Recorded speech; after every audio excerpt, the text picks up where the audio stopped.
that you're impoverished, that you're at the mercy of other people's will, that there's no way out, and this is all you're left with. This is how I am. This is the way I was born. We've all heard these things. We've all said these things. Identity. Guard your heart.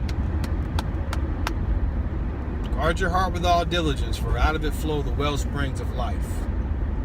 Okay?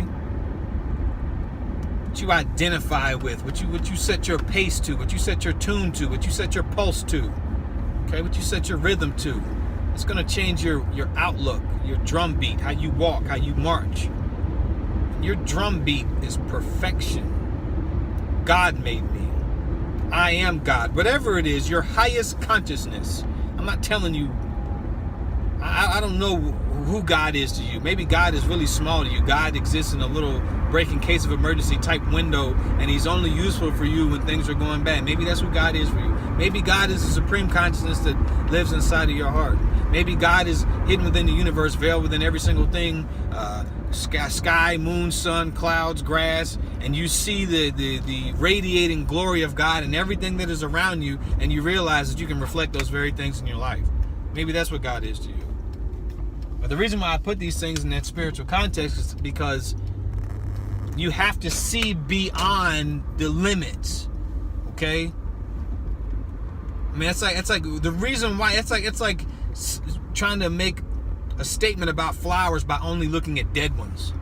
I mean, aren't there enough alive flowers, aren't there, in various colors that you've probably never witnessed to generally say that flowers are unlimited?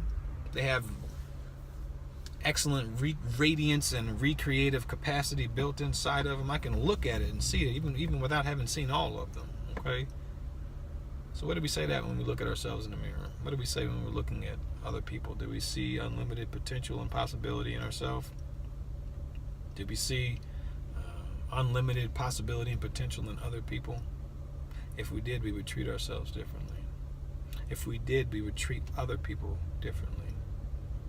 We would probably treat people how we would like to be treated, because we would recognize a universal value in ourselves and others, in life and what it represents, and all the potential and possibility that we could be, and not what we can't. And go around saying that flower can't, just can't grow, can't be beautiful. No one says that. That fish can't get any bigger. No one says that. So you notice nature could be a great teacher. You know, when we look at children, we see a lot of potential, but we don't see that in ourselves. After a while, we hit a point where we just stop, man. We stop playing. We stop believing everything. We stop imagining. We stop visualizing. See, we notice the creativity in children because they can imagine. They imagine, and then they do. They act. They draw. We think it's childish when a grown adult, draws cartoons or something like that. Except when they do it and make millions, and then we think it's amazing. Oh yeah, well, that person's different. You worship, but you don't worship yourself. You don't treat yourself like a star. Why not? Why don't you treat yourself like a star? Are you not a star? Don't you put your pants on just like they do? Are you one of the first people to get mad if a celebrity or an actor does something that you feel is kind of out of bounds for them? Why? Because in your mind you identify with limitations and they don't. So the first thing that you want to do is put all your limitations on somebody else. Yeah. Some people call that crabs in a bucket. Some people call that hating. But I promise you can go to any beauty shop, any barber shop, any locker room, any water fountain, find all the limitations. There's almost unlimited limitations that we're willing to put ourselves through. So why don't we just take a second and pause and identify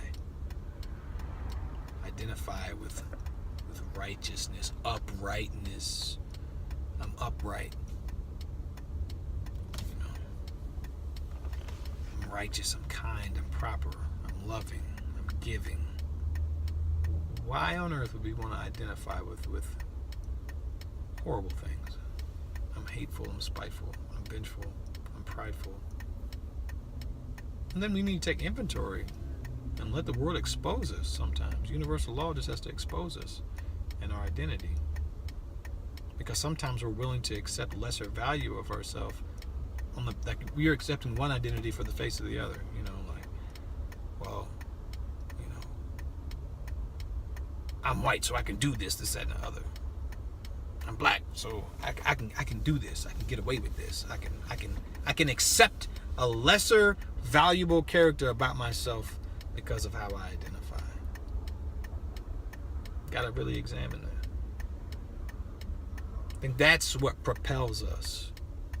That's where I find encouragement. That's where I want us to go. That's where I want to see the people that know they're at the tipping point. They may even be at the edge. That tipping point may not be the thing that's going to propel them vertically, but it may be the thing that they're at that place where they may be at the edge of suicide, homicide, at the edge. Take a reevaluation of your life and re-identify. Doesn't matter where you're at right now in life. Today is today. You don't bring today into tomorrow. You don't bring yesterday into today because it don't count. No one's giving you credit for that. Because you could lose it all today by doing something stupid. You can gain it all today by doing something life-changing, doing something unexpected, doing something unbelievable. So be that. Identify with greatness. Identify with God. Identify with the highest estimation you know of, even if you see it in somebody else. If that means you got to play your best Will Smith, Al Pacino role in your own mind until you look down and realize that's me.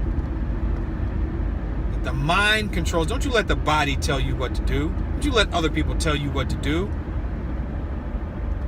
You're who you are on the inside regardless, and you determine what is there to be, what is and what isn't. Don't you accept anybody else's definition for that.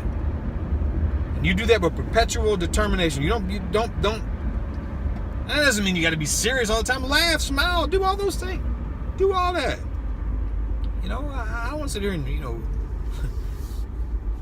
tell you this is just some ritual, ritualistic, identification, but you realize how many other things in your life you use to identify yourself.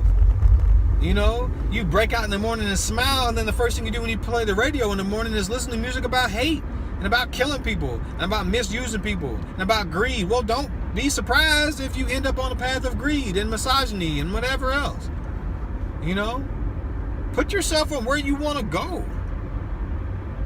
But it's got to be decided in the heart and in the mind and in the conscious first. Visualize where it is. And then the other things. Seek ye first the kingdom. See, sometimes when we get that religious feel, we're like,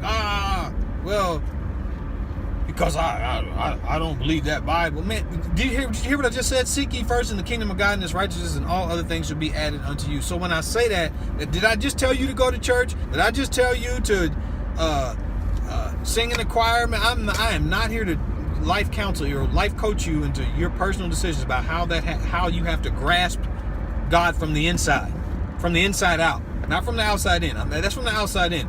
You got to go to this particular church, and they got to tell you this one type of particular belief, and only those people in this particular denomination know God. That's a lie. Most people, they probably don't. Because if they think it's mechanical means in the flesh, that it's from the outside in that you can get to God and become limitless, or you can literally say, no weapon formed against me shall prosper, it's probably not going to find it that way. Inside out. God created you in his image. The glory of God is in you, no matter what your status is. I know people with Down syndrome that glorify God in their bodies and their conscience more than I ever could. Be the glory. Be excellent. Be love. Okay? Be love. And when that love is in your heart, there's nothing that can stop you. There's no amount of hate that can stop love. Let me tell you that. Peace, y'all. This is Verse.